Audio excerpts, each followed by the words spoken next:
भगवान। नेक्स्ट पढ़िए सहज प्रभु।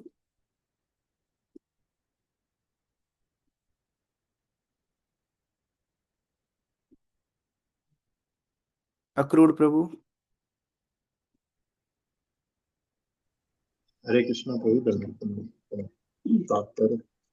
हरे कृष्णा। इस श्लोक के एक शब्द के दो पाठ हैं, कालेन तथा काप्तेन। कालेन का अर्थ है समय की कृपा से तथा कायेन का अर्थ है शुक्राचार्य की कृपा से। शुक्राचार्य जी दैत्यों के आध्यात्मिक गुरु हैं। असुरों तथा दैत्यों को दोनों ओर से लाभ था, अतः वे श्री भगवान ने देवताओं को सलाह दी कि वे तब तक के लिए संधि कर ले जब तक समय उनके अनुकूल न हो। हरे कृष्ण।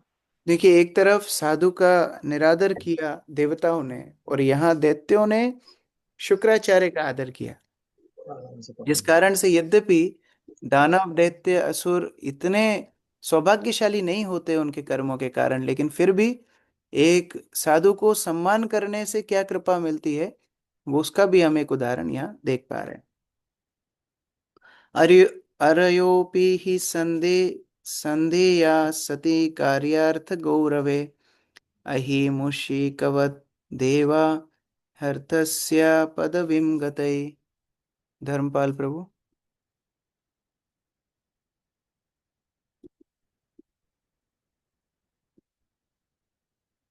आलोक तोमर प्रभु।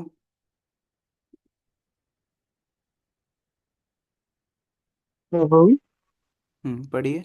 हे हे देवता, अपना हित इतना महत्वपूर्ण होता है कि मनुष्य को अपने शत्रुओं से भी संधि करनी पड़ सकती है। अपने हित लाभ के लिए मनुष्य को सर्प तथा चूहे की तरफ के अनुसार कार्य करना चाहिए। प्रभुपाद सर्प चूहे का तर्क बता रहे हैं तात्पर्य में। अमित प्रभु पढ़िए। एक तात्पर्य। एक बार सांप तथा चूहा एक पिटारी में पकड़ लिए गए। चूंकि चूहा सर्प का भोजन है, अतएव सर्प के लिए यह सुनहरा अवसर था, किंतु चूंकि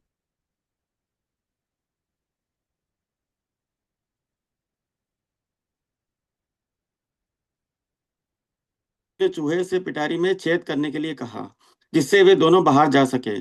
सर्प की योजना थी कि वह चूहा छेद बना लेगा तो सर्प चूहे को खाकर छेद से होकर पिटारी से निकल भागेगा। यही सर्प तथा चूहे का तर्क कहलाता है। हरे कृष्ण प्रभु जी। अब दोनों पिटारे में बंद हैं, सांप अगर चूहे को खा जाएगा तो वो भी वहीं पर मर जाएगा। तो दोनों संधि कर लेते हैं, चूहा काट के छेद कर देता है, दोनों बाहर निकल जाते हैं। तो उस तरह से भगवान उनको बता रहे हैं, तुमको इस समस्या से बाहर निकलना है, असुरों से संधि कर लो।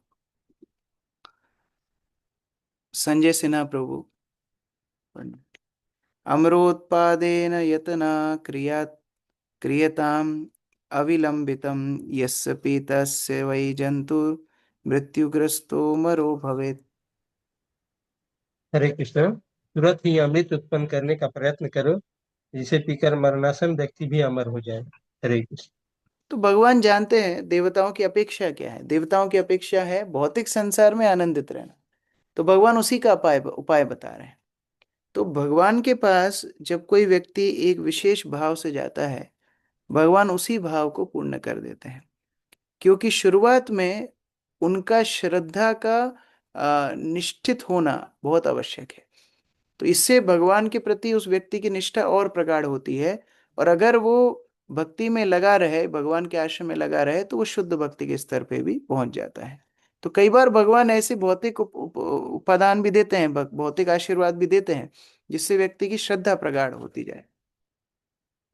क्षिप्त्वा शिरो दधौ सर्वा विरुत्तरण लतौषधै मन्थानं मन्दरं कृत्वा नेत्रं कृत्वा तु वासुकिं सहायेन मया देवा निर्मन्थध्वम् अतन्द्रिता क्लेशभाजो भविष्यन्ति दैत्यायूयं फलग्रहा। मानसी राधा माता जी। हे देवताओं, क्षीर सागर में सभी प्रकार के वनस्पतियां, तृण, लताएं तथा औषधियां डाल दो। तब मेरी सहायता से मंदर पर्वत को मंथने तथा वासुकी को मंथने की रस्सी बनकर अविचल चित्त से क्षीर सागर का मंथन करो।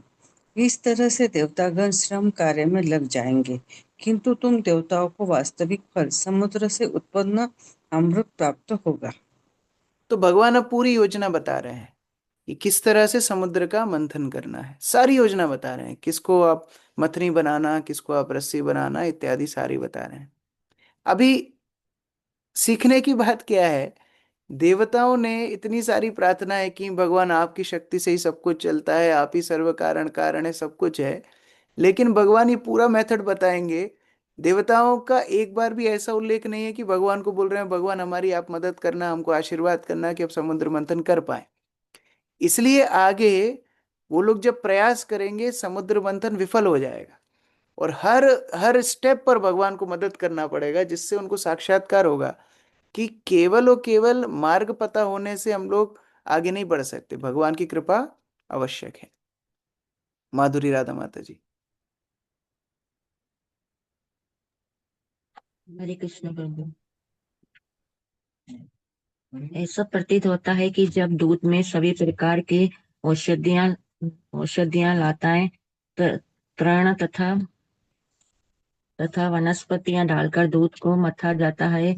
जिस तरह मक्खन निकालने के लिए दूध को मथा जाता है, तो वनस्पतियां तथा औषधियों के सक्रिय तत्व दूध से मिल जाते हैं और उसके परिणाम स्वरूप अमृत मिलता है। हरे कृष्ण। इसका एक छोटा सा एक्सपीरियंस हम लोग कर सकते हैं आइसक्रीम के माध्यम से। आइसक्रीम में जैसे अलग अलग फ्लेवर डाल करके हम लोग बनाते हैं, उस तरह भगवान बोल रहे हैं क्षीर सागर में अलग अलग वनस्पतियां, तृण लताएं, औषधि इत्यादि डाल करके मंथन करोगे तो अमृत बाहर निकल करके आएगा। यूयम तद अनुमोदध्वम यदिच्छन्ति असुरासुरा नासन संरंभणेन सिद्ध्यन्ति सर्वार्थाः संतवया यथा। शोभा माता जी पढ़िए। हरे कृष्णा। हे देवताओं, धैर्य तथा शांति से हर कार्य संपन्न किया जा सकता है, किंतु यदि कोई क्रोध से विक्षुब्ध रहे तो लक्ष्य की प्राप्ति नहीं हो पाती। अतएव असुरगण जो भी मांगे उसके प्रस्ताव को स्वीकार कर लो। हरे कृष्ण। धैर्य रखोगे, शांति रखोगे, कार्य सिद्ध होगा। तो कई बार ऐसी स्थिति हमारे जीवन में भी आती है, हमें कोई कार्य करवाना है, सामने वाला व्यक्ति उत्तेजित हो रहा है, हमारी उत्तेजित होने से वो कार्य होता ही नहीं है, और हमें लगता है कि हम वो विवाद में जीत गए, लेकिन वास्तव में हम अपने कार्य क्षेत्र में हार गए। तो कई बार झुकना भी जीत होती है, ऐसा भगवान देवताओं को बता रहे हैं। आपको जो कार्य सिद्ध करना है वो कार्य आप करवा लीजिए, अगर उसके लिए कभी शांत भी रहना पड़े, धैर्य भी रखना पड़े, तो ये सतोगुण की निशानी। तमोगुणी व्यक्ति, रजोगुणी व्यक्ति तुरंत प्रतिक्रिया देता है, भले ही कार्य बेकार हो जाए लेकिन अपना पॉइंट बोल करके रहेगा, तो ये मूर्खता है।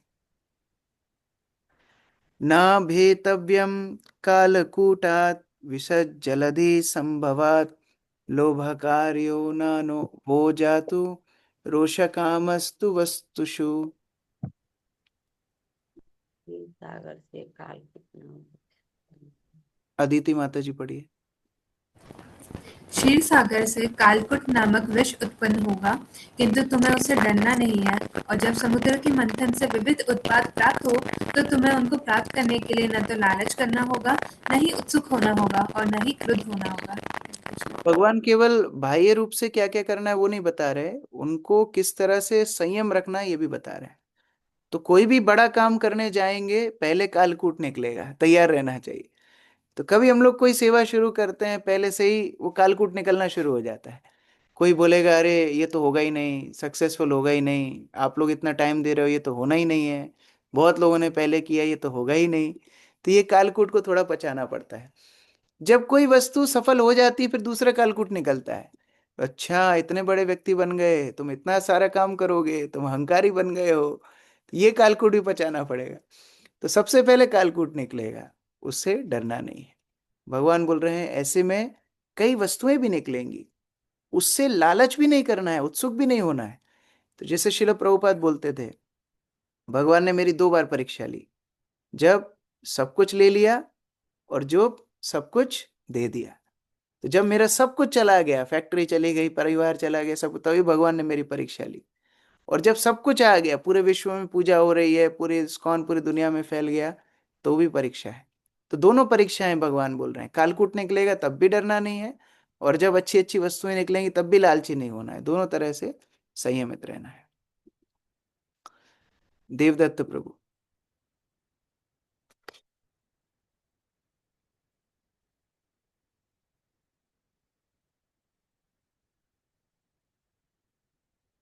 जल्दी जल्दी अनम्यूट करना चाहिए। गौरी शंकर प्रभु।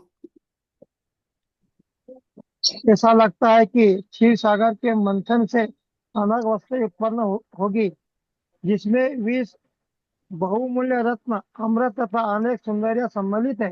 किंतु देवताओं को सलाह दी गई थी कि वे रत्नों या सौंदर्य के प्रति लोभ न दिखाए, अपितु धैर्य पूर्वक अमृत की प्रतीक्षा करे। वास्तविक उद्देश्य अमृत प्राप्त करना था। तो भक्ति जीवन में भी इस तरह समुद्र मंथन की लीला हमारी भक्ति जीवन के मंथन से बहुत मेल जोल खाती है। तो भक्ति में भी कई वस्तुएं भक्त को मिलती है, मान सम्मान, प्रतिष्ठा, यश, पदवियां इत्यादि। ये उन वस्तुओं के समान है जो समुद्र मंथन में अमृत के पहले निकली। अगर उससे ही लालची होकर के हम वहीं पर रुक जाएंगे तो अमृत तक नहीं पहुंच पाएंगे।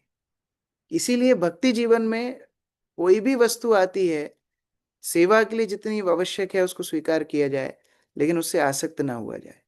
जब तक कृष्ण भावनामृत में परिपक्वता, कृष्ण प्रेम का अमृत नहीं मिलता है, तब तक भक्त को धैर्य पूर्वक इस मंथन को करते रहना चाहिए। क्योंकि बहुत जल्दी भक्ति में बहुत जल्दी ये चीजें मिलती हैं। बाहर व्यक्ति 40-40 साल कार्य करता है, फिर रिटायरमेंट के दिन उसको एक माला मिलती है। इस्कॉन में 6 महीने होते हैं, माला पहनना शुरू कर देता है। तो कितना जल्दी मान सम्मान इत्यादि यश भक्ति जीवन में मिलना शुरू हो जाता है। लेकिन इससे हमको प्रभावित नहीं होना है। जब तक वो अमृत नहीं निकलेगा, धैर्य पूर्वक भक्ति की साधना का मंथन सुचारू रखना चाहिए। श्री शुक उवाच इति देवान् समादिश्य भगवान् पुरुषोत्तम तेषामन्तर्दधे राजन् स्वच्छंद गतिरीश्वरः। देवदत्त प्रभु अभी पढ़िए। जी प्रभु।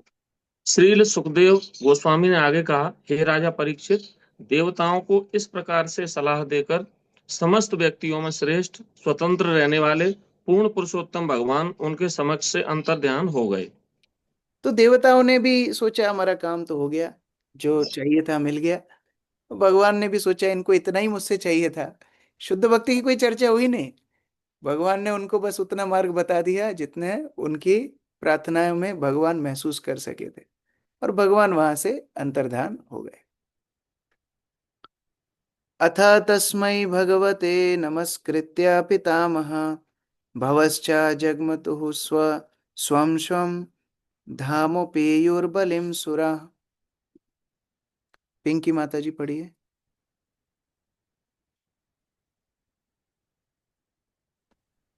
तब श्री भगवान को सादर नमस्कार करने के बाद ब्रह्मा जी तथा शिव जी अपने अपने घरों को लौट गए। फिर सारे देवता महाराज बलि के पास गए। हरे कृष्ण। बलि महाराज असुरों के लीडर थे, उनके पास में सारे देवता वहां पर प्रस्तुत हुए। दृष्ट्वा रेनपि असंयतान् जातक्षोभान् स्वनायकान् नेषधाद् दैत्यराट् श्लोक्या संधि विग्रह कालवित्। अर्चित प्रभु पढ़िए। हरे कृष्ण। दैत्यों में सर्वाधिक विख्यात महाराज भली भांति जानते थे कि कब संधि करनी चाहिए और कब युद्ध करना चाहिए।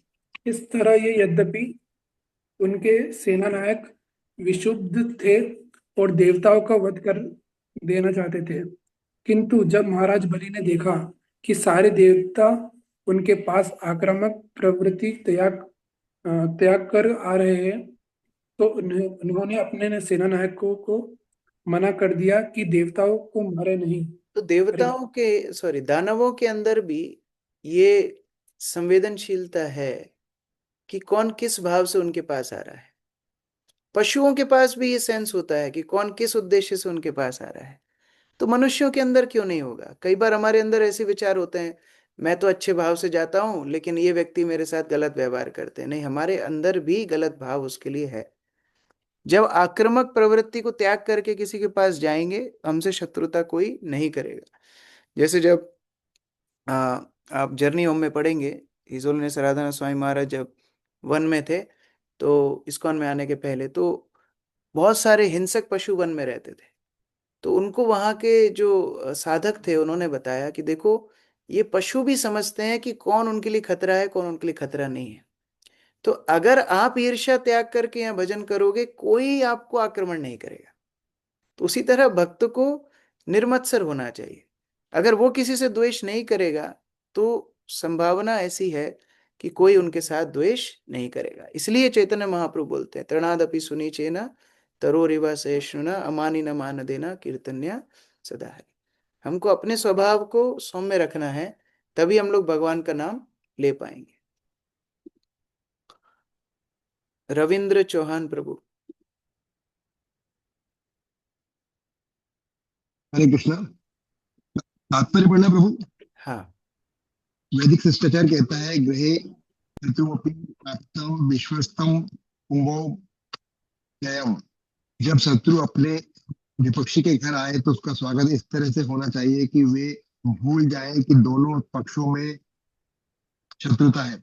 बलि महाराज संधि करने और युद्ध करने की कला में दक्ष थे, तो उन्होंने देवताओं का ठीक से स्वागत किया। यद्यपि उनके सेनानायक विशुद्ध थे, इस तरह का व्यवहार पांडवों तथा कुरुओं के समय युद्ध के समय भी प्रचलित था। दिन के समय कौरव और पांडव पूरे बल से लड़ते थे, किंतु जब दिन ढल जाता था तो वे एक दूसरे के शिविरों में मित्रों की तरह जाते थे और उनका स्वागत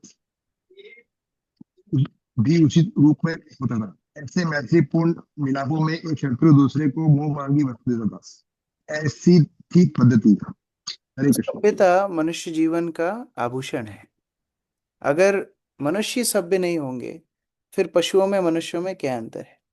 पशु दिन रात नहीं देखते, वो जब उनको लड़ना है तब लड़ना शुरू कर देते हैं। लेकिन मनुष्यों के अंदर ये सभ्यता होनी चाहिए, किस समय पर युद्ध होना है, किस समय पर युद्ध नहीं होना है, किस समय पर संधि होनी है, किस समय सत्कार होना है। और इसलिए शत्रु भी अगर अतिथि बन के आता है तो उसका सत्कार करना चाहिए। विशेषतः वैष्णव समाज में अगर कोई वैष्णव हमारे प्रति कोई गलती कर चुका है और अगर वो क्षमा मांगता है, तो उस समय 1 सेकंड का भी समय नहीं लगाना चाहिए उसको क्षमा करने के लिए। क्षमा मांगने तो व्यक्ति आता है, फिर हम भी नाक चढ़ा करके बैठते हैं, तो ये वैष्णवता नहीं है। जो क्षमा मांग रहा है वास्तव में कितनी सहिष्णुता के साथ आपके सामने आ रहा है। तो जब ऐसा कोई अपराध हम लोग लेते हैं तो हमारी भी वैष्णवता कम होती है। तो गुरु महाराज बताते थे कि अगर कोई भक्त आपके पास आए कि मुझसे ये अमुक अमुक गलती हो गई है, टाइम की तुरंत उसको गले से लगाना चाहिए और उसको बोलना चाहिए कोई अपराध नहीं, फॉरगिव एंड फॉरगेट। ये वैष्णवता है। हरे कृष्ण। ग्रंथराज श्रीमद् भागवतम की जय, श्री प्रभुपाद की जय। यस, हलादिनी शक्ति माता जी। हरे कृष्णा प्रभु, धन्यवाद प्रणाम। मुझे आपने भी बताया था निर्मत्स्य होना चाहिए, तो ये हमको समझ में नहीं आया। मात्सर्यता अर्थात ईर्ष्या, द्वेष भाव। तो निर्मत्सर्यता मतलब अपनी ईर्ष्या भाव से मुक्त होना, ये होता है निर्मत्सर। तो जब भागवत की शुरुआत होती है तो वहां वर्णन आता है निर्मत्सराणाम सताम। ये भागवत धर्म का पालन वो लोग कर सकते हैं जो निर्मत्सर होते हैं, अर्थात ईर्ष्या से मुक्त होते हैं। प्रभुपाद बताते हैं भगवत गीता 1.1 पहले श्लोक के प्रवचन में प्रभुपाद बताते हैं, जहाँ धृतराष्ट्र बोल रहा है मामका पांडवश्चैव, मेरे और पांडवों के पुत्रों ने क्या किया। प्रभुपाद उस प्रवचन में बोलते हैं ये मेरा तेरा कर रहा है, मतलब ये आध्यात्मिक मार्ग के लिए तैयार नहीं है। जहां भी ईर्ष्या होगी, जहां मेरा तेरा होगा, वो धर्म हो ही नहीं सकता। प्रभुपाद इतना स्पष्ट बोलते हैं। तो भक्ति जीवन में जब हम आते हैं तो ये ईर्ष्या भाव से मुक्त होना चाहिए, प्रयास करना चाहिए। मनीषा माता जी। हरे कृष्ण प्रभु जी। जी, जब हम प्रचार करते हैं तो उसका पॉजिटिव रिजल्ट आए तभी वो प्रचार सार्थक होता है या प्रयास मैटर करता है? नहीं, दोनों जरूरी है। भक्त जब प्रचार करने का प्रयास करता है तो उसको यही सोचना चाहिए कि मैं प्रभुपाद के लिए ज्यादा से ज्यादा रिजल्ट लाऊं। अगर वो पहले से ये सोच लेगा कि चलो जाता हूं, एक भी नहीं जाएगी तो क्या दिक्कत है, तो ये प्रयास पूर्ण नहीं हुआ। तो उसको ऐसा ही सोचना चाहिए कि मैं ज्यादा से ज्यादा रिजल्ट प्रभुपाद की सेवा के लिए लेकर के आऊं। उसका मनोभाव इस तरह होना चाहिए। लेकिन जब सेवा पूर्ण होती है और रिजल्ट जितना भी हो, कम ज्यादा हो, तब ये विचार करना चाहिए कि भगवान की जितनी इच्छा थी उतना रिजल्ट आया, तो भगवान ने मेरा प्रयास देखा। तो कार्य करने से पहले और कार्य करने के समय पर रिजल्ट ओरिएंटेड होना चाहिए, लेकिन कार्य पूरे होने के बाद उस विचार को छोड़ देना चाहिए। जैसे अर्जुन लड़ रहा है, तो अर्जुन लड़ते लड़ते ये नहीं सोच रहा बाण छोड़ता हूं लग जाएगा तो लग जाएगा, नहीं लगेगा कोई बात नहीं, ऐसा नहीं। वो जब युद्ध कर रहा है तो पूरा उद्देश्य से युद्ध कर रहा है कि मुझे जीतना है। लेकिन अगर महाभारत का रिजल्ट पांडवों के विपरीत भी आता तो भी अर्जुन का युद्ध करना भक्ति कहलाती। तो इस तरह से वो सेवा होने के बाद उस तरह आसक्ति नहीं होना चाहिए। जी प्रभु जी। प्रभु जी, एक और छोटा सा क्वेश्चन, जैसे अभी आपने बोला कि उन्होंने भगवान की शरण नहीं ली देवताओं ने, इसलिए अभी उनका मतलब शुरू शुरू में उनको सफलता नहीं मिलेगी। तो जैसे भगवान के बताए हुए मार्ग पर ही तो देवता सारे कार्य करेंगे। लेकिन हमारी चेतना क्या है? जैसे कोई सेवा मिलती है, उस सेवा में हमारी चेतना क्या है? हाँ, मैं तो एक्सपर्ट हूँ, मेरा कॉर्पोरेट में बहुत एक्सपीरियंस है, मेरा घर में बहुत एक्सपीरियंस, बहुत जगह का घाट घाट का पानी पी के मैं आया हूँ, तो ये काम तो मैं कर ही लूंगा। तो फिर भगवान उस अहंकार को पंचर जरूर करते हैं। इस्कॉन मंदिर में सेवा करना और बाहर कॉर्पोरेट में सेवा करना जमीन आसमान का अंतर है। बिना भक्ति के इस आंदोलन में कोई टिक ही नहीं सकता। तो उस तरह से चेतना बहुत महत्वपूर्ण है। ठीक है, भगवान के मार्ग पे हम चल रहे हैं, सभी लोग चल रहे हैं, लेकिन क्या चेतना है? जैसे आप प्रचार का बोल रही थी, बुक डिस्ट्रीब्यूशन कोई कर रहा है, चेतना क्या है? क्या ऐसे जैसे इन के इन प्रकार में किताबें यहाँ वहां भर के आ गया जिससे स्कोर मिल जाए, मेरे लोग वाहवाही करें? तो क्रिया तो एक ही हुई, लेकिन उद्देश्य अलग होने से उसका फल अलग हो गया। उसी तरह से अगर कोई भगवान को स्मरण रखते हुए, गुरु को स्मरण रखते हुए सेवा करता है, तो वो चेतना महत्वपूर्ण है। Thank you. यस। अध्याय पढ़ो, बताओ, ऐसे ही बताओ। प्रभु मेरा एक सवाल है। जी विष पीते हैं। हाँ, एक सेकेंड माता जी। हाँ, सब शिव जी विष पीते हैं, तो जो कुछ बूंदे रहती है वो शायद वो सब ले लेता है, तो उनके अंदर जहर होता है, और वो लोग जहर पी के मारे तो नहीं? आएगा आगे, आगे पढ़ेंगे। हाँ, अभी समुद्र मंथन होने दो, विष निकलने दो, फिर आगे पढ़ेंगे। हाँ, हरे कृष्णा प्रभु। सरल सरल उत्तर ये है कि हर शरीर का अलग अलग संरचना होती है। जैसे जल में मछली रहती है तो उसकी संरचना उस तरह से है। तो हम लोग अगर पानी में रहेंगे तो हम लोग जीवित नहीं रह सकते। तो हर जीव के शरीर को भगवान ने अलग अलग तरह से बनाया, तो उनके लिए विष ऊर्जा है। जैसे हमारे लिए भोजन ऊर्जा है, उनके लिए विष ऊर्जा है। तो आगे और भी वर्णन आएगा। ये जो सर्प इत्यादि होते हैं, ये विष को ऊर्जा में परिणत करते हैं, ट्रांसफॉर्म करते हैं। उस ऊर्जा से इनकी मणि बनती है, उससे प्रकाश निकलता है। तो गुरु महाराज जिसको समझा रहे थे एक बार कि जैसे इलेक्ट्रिसिटी है, इलेक्ट्रिसिटी भी फायर है, और फायर मतलब विष। तो हम उस एग्जाम्पल समझ सकते हैं, जैसे इलेक्ट्रिसिटी से यहाँ लाइट जल रही है, उसी तरह विष से वो ऊर्जा क्रिएट करते हैं, और सांप लोग लाइट क्रिएट करते हैं मणि के माध्यम से। तो ये सारी चीजें आगे आई। अमित शाह प्रभु।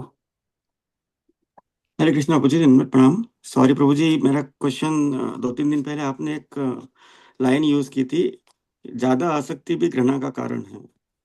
तो प्रभु जी इसका एग्जाम्पल मतलब मैंने किस तरह उल्टा से? बोला था, घृणा भी आसक्ति का सूचक है।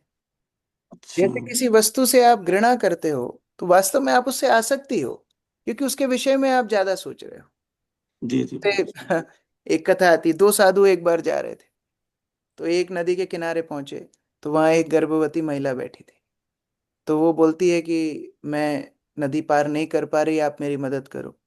तो एक साधु नाक चिढ़ाकर आगे चला गया। दूसरे ने सोचा मदद करना चाहिए, उसने उस महिला का हाथ पकड़ के उसको नदी पार करा दी। दोनों साधु आगे बढ़े।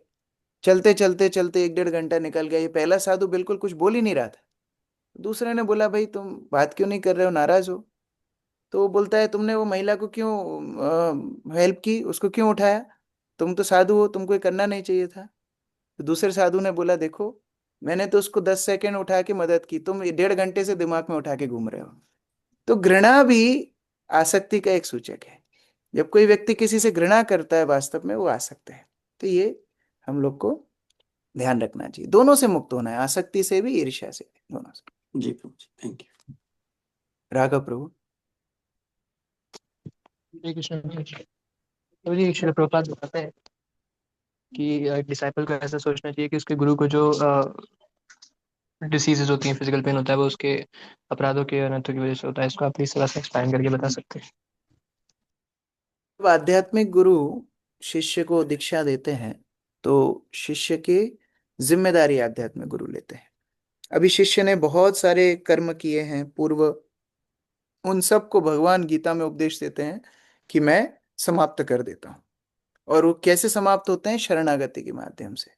वो शरणागति गुरु के माध्यम से होती है। तो क्रम क्या है? शिष्य गुरु को समर्पण करते हैं, उस माध्यम से कृष्ण उस शिष्य को स्वीकार करते हैं और उसके पूर्व संचित कर्मों को क्षय कर देते हैं। अभी जिस तरह शिष्य प्रण लेता है कि मैं 16 माला का जप करूंगा, 4 नियम का पालन करूंगा, उस तरह गुरु भी प्रण लेते हैं भगवान के सामने कि ये शिष्य की जिम्मेदारी मैं लेता हूं। भगवान बोलते हैं देखो बहुत जन्म से देख रहा हूं मैं इसको, गड़बड़ केस है, ये बार बार बोलता है, बार बार गिरता है, फिर भी गुरु बोलते हैं नहीं मैं इसकी जिम्मेदारी लूंगा। तो वास्तव में दीक्षा के समय शिष्य की प्रतिज्ञा बहुत छोटी प्रतिज्ञा है, गुरु की प्रतिज्ञा भीषण प्रतिज्ञा है। तो इसलिए गुरु भगवान से निवेदन करते हैं नहीं मैं जिम्मेदारी इसकी ले रहा हूं, यदि इसके आगे ये अगर कोई गड़बड़ करेगा तो उसका भुगतान मैं भरूंगा, ऐसा गुरु जिम्मेदारी लेते हैं। तो प्रभुपाद बताते हैं कि यद्यपि कृष्ण शुद्ध भक्तों को किसी भी प्रकार से कष्ट नहीं देते, ऐसा नहीं है कि भगवान फिर बोलते हैं कि अच्छा फिर तुमको नरक में सड़ना पड़ेगा, ऐसा नहीं है। लेकिन फिर भी गुरु को अगर व्याधि होती है, गुरु को अगर बुरे स्वप्न आते हैं इत्यादि होती है, तो शिष्य को यह समझ लेना चाहिए कि मैं क्योंकि भक्ति अच्छे से नहीं कर रहा हूं, गुरु को कष्ट हो रहा है। तो इसीलिए कम से कम दीक्षा के बाद या गुरु स्वीकार करने के बाद शिष्य को बहुत सावधानी से नियमों का पालन करना चाहिए, विशेषतः अपनी 16 माला का जप और 4 नियम का पालन और वैष्णव अपराध से बचना। ये 3 चीजों का ध्यान शिष्य को रखना चाहिए, नहीं तो गुरु भी उससे प्रभावित होते हैं। अक्रूर प्रभु। हरे कृष्णा प्रभु दंडवत प्रणाम। प्रभु जी चेतन चैतन्य मत में कड़चा शब्द प्रयोग है, इसका मतलब क्या होता है? किधर? कड़चा, कड़चा मुरारी गुप्त का कड़चा ही कड़चा आदि मतलब लीला डायरी, का डायरी, पर्सनल डायरी। डायरी। तो जैसे अभी लोग डायरी लिखते हैं ना, मैं सुबह उठा, मैंने ब्रश किया, मैंने व्हाट्सएप चलाया, ऐसी डायरी नहीं। मुरारी गुप्त चैतन्य महाप्रभु की लीलाओं को अपनी डायरी में लिखते थे। आज निमाई ने ये किया, आज उसने ये शरारत की, बचपन की लीलाएं। बाद में स्वरूप दामोदर जब महाप्रभु ने संन्यास ले लिया तो उनके संन्यास की बात की लीलाओं को अपनी डायरी में लिखते थे। तो ये 2 डायरियों से रघुनाथ दास गोस्वामी को बहुत कुछ महाप्रभु के विषय में पता पड़ा। और बाद में उन्होंने जब प्रवचन किए, उससे कृष्णदास कविराज गोस्वामी श्रवण करते हैं और चैतन्य चरितामृत लिखते हैं। तो कड़छा मतलब डायरी। हरे कृष्ण। श्री प्रभुपाद की जय। संवेद भक्त प्रभु हरे कृष्णा। ओ मेरा एक दमयंती माता जी, यस सॉरी, यस। मेरा एक क्वेश्चन था। हम्म। प्रभु हम पाकिस्तान से हैं, मैं पाकिस्तान से हूँ। अच्छा। और हाँ, मैं आपका दमयंती माता प्रवचन जी, हाँ। मुझे बहुत अच्छा लगता है। आपका मैं लेक्चर सुनती हूँ कि पाकिस्तान में कहाँ रहते हो आप? मैं पाकिस्तान में कराची के अंदर हूँ, मैं कराची में। ओके। और हम यहाँ आपको पता है पाकिस्तान में सब कीर्तन स्वामी का सब भक्त है। हाँ। तो वैसे तो सब प्रभुपाद का ही सारा कुछ जो भी उन्होंने सिखाया वो ही हम कर रहे हैं। क्या फिर हम किस में जाएंगे? फिर हम प्रभुपाद का नहीं है, हम उनका डिसिपल नहीं है क्या? आप, हम आपका दीक्षा किससे हुआ? मेरा दीक्षा जो है प्रभु कीर्तनानंद स्वामी का जो गुरु भाई है ना, आरवी स्वामी, जो हाँ वहाँ वृंदावन में रहते हैं, वहीं पर रहते हैं, ठीक है, उनसे मेरा कोई महत्वपूर्ण नहीं है। क्योंकि देखिए अगर कोई गौड़ीय भक्त है, अगर गौड़ीय सिद्धांत का पालन कर रहा है तो आपकी दीक्षा प्रमाणित परंपरा में हुई है। अभी आपको केवल प्रभुपाद की शिक्षाओं को पालन करना है। तो प्रभुपाद की पुस्तक आप पढ़िए, प्रभुपाद के प्रवचन सुनिए। तो जिस तरह इस्कॉन के भक्त जो इस्कॉन में दीक्षा लेते हैं, प्रभुपाद को समर्पण करते हैं, भगवत धाम जाएंगे, उसी तरह आप भी जाएंगे। केवल प्रभुपाद का आश्रय छोड़ना नहीं, प्रभुपाद के आश्रय में रह करके भक्ति करना है। ठीक है। अच्छा एक और है, आप हमेशा बोलते हैं कि घर के अंदर राधा कृष्णा का विग्रह होना चाहिए, उनका करना चाहिए, मगर यहाँ के जो है वो कहते हैं कि राधा रानी का बहुत ऊंच कोटि का है, उसको हम कर नहीं सकते हैं, मगर हमें गौर नित्य का रखना चाहिए, लड्डू गोपाल का। तो दोनों में अंतर नहीं है, गौर निताई और राधा रानी और कृष्ण में अंतर नहीं है। लेकिन चैतन्य महाप्रभु और नित्यानंद प्रभु ये कलयुग के इष्ट देव हैं, ये अपराध नहीं लेते, इसलिए विशेष था, क्योंकि वहां पर बड़े बड़े मंदिर नहीं। हम लोग भारत में तो जो भक्त यहाँ रहते हैं उनको हम मंदिर में ही आकर के सेवा करने के लिए बोलते हैं, घर में विग्रह रखना ही नहीं चाहिए ऐसा बोलते हैं। लेकिन क्योंकि वहां पर मंदिर नहीं है उस तरह, तो घर में गौर निताई के विग्रह आप रख सकते हो, क्योंकि वो वदान्य है, वो अपराध नहीं लेते और उनकी सेवा भी सरल है, संकीर्तन ही उनकी सेवा है, इसलिए गौर निताई के विग्रह रखना श्रेयस्कर है। लड्डू गोपाल का लड्डू गोपाल रख सकते हैं, लेकिन हमारी परंपरा में आचार्यों ने हमेशा या तो राधा रानी और कृष्ण का सेवा किया है या गौर निताई का सेवा किया है। अकेले कृष्ण की सेवा हमारे आचार्यों के उदाहरण में मिलता नहीं है, तो इसलिए तो फिर हम तो लड्डू गोपाल के, हमें हमारा जो शिक्षा गुरु है उन्होंने यही कहा कि आप अगर इन्हीं उन्होंने का बोला है तो रखिए, उसमें कोई अपराध नहीं है। लेकिन मैं बोल रहा हूँ ऐसा ऊपर के उदाहरणों में उतना मिला नहीं, तो रखने में कोई समस्या नहीं है, भगवान के ही रूप है। लेकिन गौर निताई हमारे इष्ट देव हैं, वो होंगे तो ज्यादा अच्छा है। मगर बेटी के पास है, दुबई में बेटी रखी हुई है, गौर नित्याई का ही करती है सेवा। उसका एक चित्र आप अपने ऑल्टर में रख लेना, ठीक है। अच्छा हाँ, मैं उनका तस्वीर रखी हूँ, मैं उनका तस्वीर को बना के रखी हूँ मैंने। कंप्लीट हो गया ठीक है। थैंक यू प्रभु, आपका लेक्चर मुझे बहुत अच्छा लगता है, मैं आपका रोज सुनती हूँ। मैं प्रभुपाद बोले हैं जो पाकिस्तान में प्रचार करेंगे उनके चरणों का धूलि में मस्तक पे रखता हूँ, इस तरह प्रभुपाद ने बोला है। तो आप लोग वहां भक्ति कर रहे हो, वो प्रभुपाद आपसे बहुत प्रसन्न है। हाँ प्रभु, यहाँ पर कष्ट तो होता है, बहुत मुश्किल में है। जब कोई प्रोग्राम करते हैं तो हमें आर्डर नहीं मिलता, इतना जल्दी हमें नहीं मिलता, हम बहुत कष्ट उठाते हैं, बहुत भागम दौड़, उसको पकड़ इसको पकड़, बहुत जिदोजहद करने के बाद हम लोग को थोड़ा से परमिशन मिलता है, आनाकानी करते हैं बहुत है, मगर फिर भी हम लोग उत्साह से करने की कोशिश पूरा लगे रहते हैं, हम लोग करते हैं वैसे यहाँ पर हम लोग। थैंक यू बस आपका आशीर्वाद हो, आपका कृपा हो तो आगे भी हम करते रहेंगे। प्रभुपाद की जय हरे कृष्ण।